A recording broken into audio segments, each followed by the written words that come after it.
ಶುಭಾಂಶು ಶುಕ್ಲಾ ಅವರು ಹಂಗೇರಿ ಮತ್ತು ಪೋಲೆಂಡ್ನ ಗಗನಯಾತ್ರಿಗಳ ಜೊತೆಗೂಡಿ ಬಾಹ್ಯಾಕಾಶದಲ್ಲಿ ಸುಮ್ಮನೆ ಕುಳಿತಿರಲಿಲ್ಲ. ಸುಮಾರು 3 ವಾರಗಳಲ್ಲಿ ಬರೋಬ್ಬರಿ 60 ವೈಜ್ಞಾನಿಕ ಪ್ರಯೋಗಗಳನ್ನು ಯಶಸ್ವಿಯಾಗಿ ಮುಗಿಸಿದ್ದಾರೆ. ಸೂಕ್ಷ್ಮ ಗುರುತ್ವದಲ್ಲಿ ಬೀಜಗಳು ಹೇಗೆ ಮೊಳಕೆ ಒಡೆಯುತ್ತವೆ, ಸೂಕ್ಷ್ಮ ಪಾಚಿಗಳ ಬೆಳವಣಿಗೆಯಿಂದ ಹಿಡಿದು ಮಾನವನ ದೇಹದ ಮೇಲೆ ಬಾಹ್ಯಾಕಾಶದ ವಾತಾವರಣ ಹೇಗೆ ಪರಿಣಾಮ ಬೀರುತ್ತೆ ಎನ್ನುವುದರ ಬಗ್ಗೆಯೂ ಹಲವು ಸಂಶೋಧನೆಗಳನ್ನು ನಡೆಸಿದ್ದಾರೆ. ಇದು ನಮ್ಮ ಮುಂದಿನ ಬಾಹ್ಯಾಕಾಶ ಯಾನಿಗಳಿಗೆ ದಾರಿ ಮಾಡಿಕೊಡಲಿದೆ. ಶುಭಾಂಶು ಶುಕ್ಲಾ ಅವರ ಈ ಯಶಸ್ಸು ಕೇವಲ ಒಂದು ಸಾಧನೆ ಮಾತ್ರ ಅಲ್ಲ, ಇದು ಭಾರತದ ತಾಂತ್ರಿಕ ಶಕ್ತಿ, ವೈಜ್ಞಾನಿಕ ಪ್ರಗತಿ ಮತ್ತು ಜಾಗತಿಕ ಮಟ್ಟದಲ್ಲಿ ನಮ್ಮ ದೇಶದ ಹೆಮ್ಮೆಯಾಗಿದೆ. ಆಕ್ಸಿಯಂ 4 ಮಿಷನ್ ಗಗನಯಾತ್ರಿಗಳು ಅಂತಾರಾಷ್ಟ್ರೀಯ ಬಾಹ್ಯಾಕಾಶ ನಿಲ್ದಾಣದಲ್ಲಿ 14 ದಿನಗಳ ಕಾಲ ತೀವ್ರವಾದ ಮತ್ತು ವೈವಿಧ್ಯಮಯ ಕಾರ್ಯಕ್ರಮಗಳನ್ನು ನಡೆಸಿದ್ದಾರೆ. ಇವುಗಳಲ್ಲಿ ಭಾರತೀಯ ಸಂಶೋಧಕರು ಸೂಚಿಸಿದ 7 ಪ್ರಯೋಗಗಳು ಸೇರಿವೆ ಎಂಬುದು ಗಮನಾರ್ಹವಾಗಿದೆ. ಗಗನಯಾತ್ರಿಗಳು 60ಕ್ಕೂ ಹೆಚ್ಚು ವೈಜ್ಞಾನಿಕ ಪ್ರಯೋಗಗಳನ್ನು ನಡೆಸಿದ್ದಾರೆ, ವೈಜ್ಞಾನಿಕ ಸಂಶೋಧನೆ ಮತ್ತು ಪ್ರಯೋಗ ಮಾಡಿದ್ದಾರೆ. ಮಾನವನ ಶರೀರಶಾಸ್ತ್ರ ಮತ್ತು ಮಾನವನ ಜೀವಶಾಸ್ತ್ರ ಅಧ್ಯಯನವನ್ನು ಕೂಡ ಮಾಡಿ ಮುಗಿಸಿದ್ದಾರೆ. ಸಸ್ಯಶಾಸ್ತ್ರ ಮತ್ತು ಕೃಷಿ ಬಗ್ಗೆಯೂ ಸಂಶೋಧನೆ, ಕಂಪ್ಯೂಟರ್ ಪರದೆಗಳ ಪರಿಣಾಮವನ್ನು ತಿಳಿದುಕೊಂಡಿದ್ದಾರೆ. ಇನ್ನು ಮಾನವನ ನಿದ್ರೆ ಬಗ್ಗೆಯೂ ಹಾಗೂ ಸ್ಟೀಮ್ ಚಟುವಟಿಕೆಗಳ ಅಧ್ಯಯನ ನಡೆಸಿ ಸುಮಾರು 60 ಯಶಸ್ವಿ ಪ್ರಯೋಗಗಳನ್ನು ಮಾಡಿದ್ದಾರೆ. ಕ್ಯಾನ್ಸರ್ ಮತ್ತು ಸ್ನಾಯು ಕ್ಷೀಣತೆ ಬಗ್ಗೆ ಅಧ್ಯಯನ. ಸೂಕ್ಷ್ಮ ಗುರುತ್ವದಲ್ಲಿ ಕ್ಯಾನ್ಸರ್ ಕೋಶಗಳು ಹೇಗೆ ಬೆಳೆಯುತ್ತವೆ ಮತ್ತು ಔಷಧಿಗಳಿಗೆ ಹೇಗೆ ಪ್ರತಿಕ್ರಿಯಿಸುತ್ತವೆ ಎಂಬುದನ್ನು ಅಧ್ಯಯನ ಮಾಡೋಕೆ ಟ್ಯೂಮರ್ ಆರ್ಗನಾಯ್ಡ್ಗಳನ್ನು ಅಭಿವೃದ್ಧಿಪಡಿಸಲಾಗುತ್ತೆ. ಇದು ಭೂಮಿಯ ಮೇಲೆ ಕ್ಯಾನ್ಸರ್ ಪತ್ತೆ ಮತ್ತು ಚಿಕಿತ್ಸೆಯನ್ನು ಸುಧಾರಿಸೋಕೆ ಸಹಾಯ ಮಾಡುತ್ತೆ.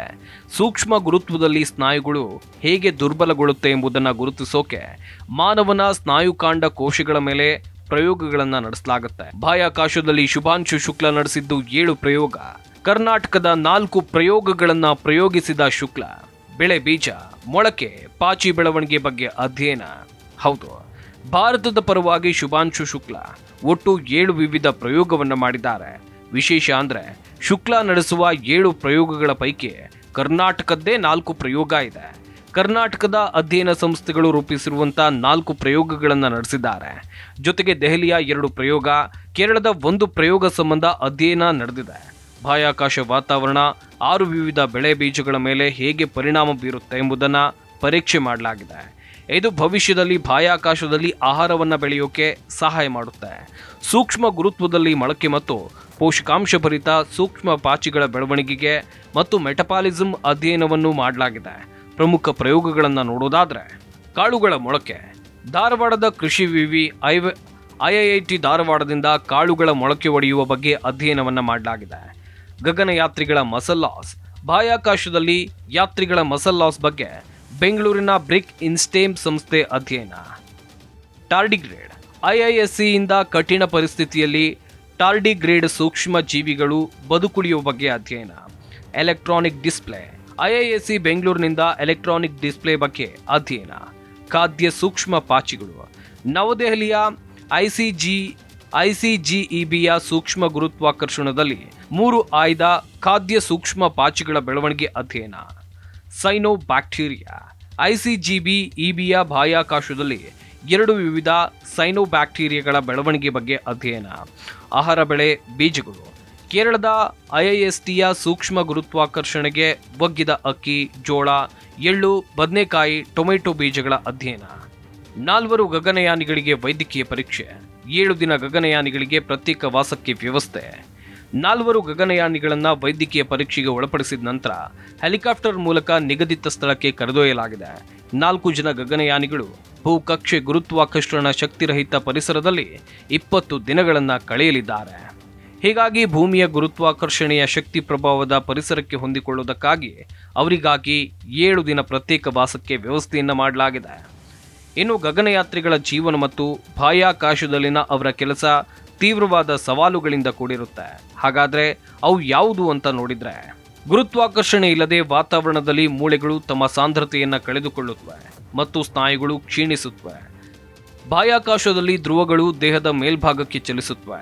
ಇದರಿಂದ ಮುಖ ಊದಿಕೊಳ್ಳುತ್ತೆ ಮತ್ತು ಕಾಲುಗಳು ತೆಳುವಾಗುತ್ತವೆ. ಇದು ದೃಷ್ಟಿಯ ಮೇಲೂ ಪರಿಣಾಮವನ್ನು ಬೀರಬಹುದು.